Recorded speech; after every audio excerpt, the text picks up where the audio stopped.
Hello and welcome to Programming the Lazy Way, a sequence of short videos for beginning programmers. I'm Will Briggs, creator of C++ for Lazy Programmers, where you can find more stuff like this.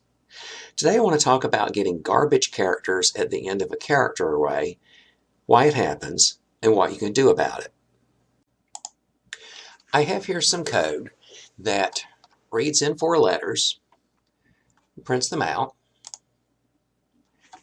and also prints garbage.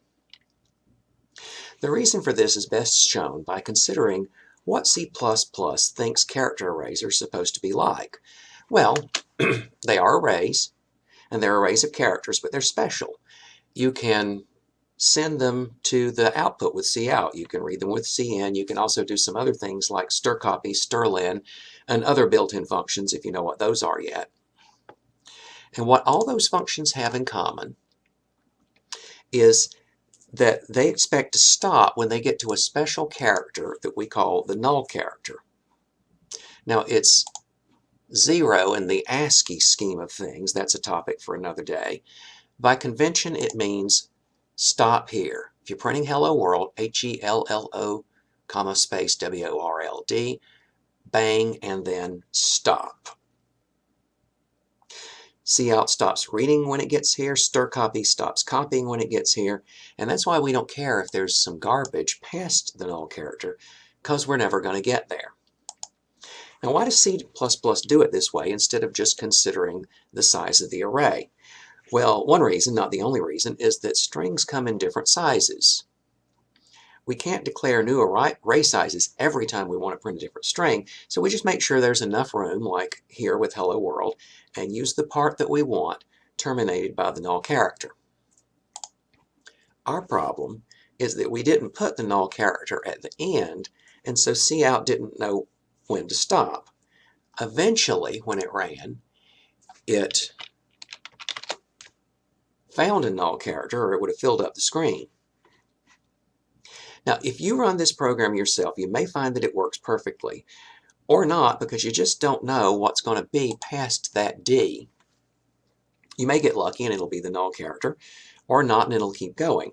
This is called undefined behavior, which means we don't know it's going to screw up every time. It may just screw up when you're demoing the program. Not good. So we'll make sure that we put the null character just past the end. Problem with my code here is that there isn't room. That's a problem. If we put the null character at the end, as we should, like so, since there's not room for this null character to go in the array, it may end up overwriting some other variable and changing its value. Now that's definitely undefined behavior. So I'll try making this bigger. Make a new array size. How big? Well, memory's cheap, so I'll just make it way too big. Why not?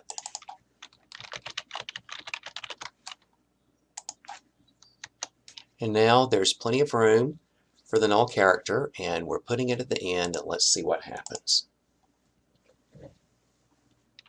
ABCD, ABCD back out. When you're using built-in things like cin and strcpy for character arrays, it'll put the null character at the end for you. Now that's the lazy way to do it when you can. So that is my anti-bugging tip for the day.